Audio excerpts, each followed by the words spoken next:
Waalaikumsalam warahmatullahi wabarakatuh. Bagaimana kabarnya anak-anak? Baik. Alhamdulillah baik. Alhamdulillah hari ini kita bertemu lagi ya untuk mapel fikih di kelas 9 di semester 1. Untuk pembelajaran hari ini ya, sebelum kita mulai pelajaran hari ini, marilah sebelumnya kita berdoa bersama-sama. Silakan ketua kelas untuk memimpin doa. Di tempat duduk siap? Berdoa mulai. Bismillahirrahmanirrahim. Raditu billahi rabban zidni ilma warzuqni fahma wal alamin. Oke, silakan yang duduknya diperbaiki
Hewan yang masuk kategori makdur alaih, ya, yang dapat disembelih lehernya hendaknya diputus saluran pernafasan atau al-hulqum, saluran makan pada dua sisi leher yang mengelilingi tenggorokan atau al-wajadain, ya. Berarti yang harus diputus itu di tenggorokannya di sini, ya, yang untuk saluran makan dan minum. Kemudian yang ketiga, memelingkan hewan ke sisi kiri tubuhnya, ya. Kemudian hewannya berarti dipilihkan ke sisi kiri, ya. Pisaunya dipegang dengan tangan kanan, kemudian tangan kanan dalam penyembelihan. Kalau penyembelihan tidak ada rukun-rukun ini, maka sembelihannya tidak sah. Yang pertama yaitu orang yang menyembelih, ya, harus ada orang yang menyembelih. Yang kedua yaitu harus diniatkan semata-mata hanya kepada Allah, tidak boleh diniatkan untuk yang lainnya, ya. Misalkan kamu menyembelih hewan diniatkan untuk yang lain. Dan yang selanjutnya yaitu alat untuk menyembelih, ya. Kemudian kewajiban penyembelihan binatang harus dipangkal leher, harus terpotong tenggorokannya, harus terpotong kerongkongannya, kemudian harus terpotong urat nadinya dan harus menyebut nama Allah Subhanahu wa Ta'ala. Tetapi ini penyembelihannya tidak boleh sampai kepala binatang itu terputus, ya. Itu. Kemudian selanjutnya binatang yang akan disembelih ini masih dalam keadaan hidup, ya.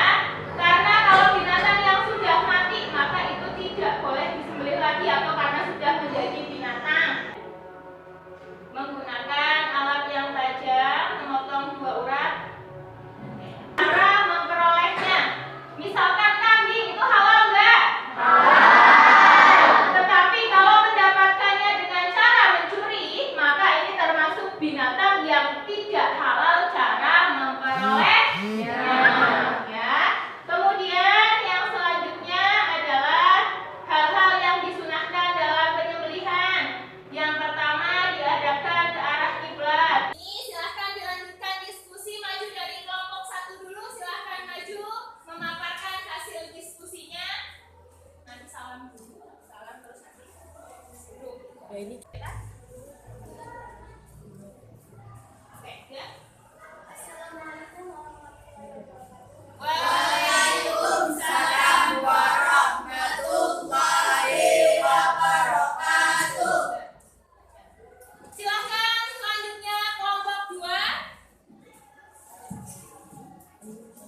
Cepat duduk siap.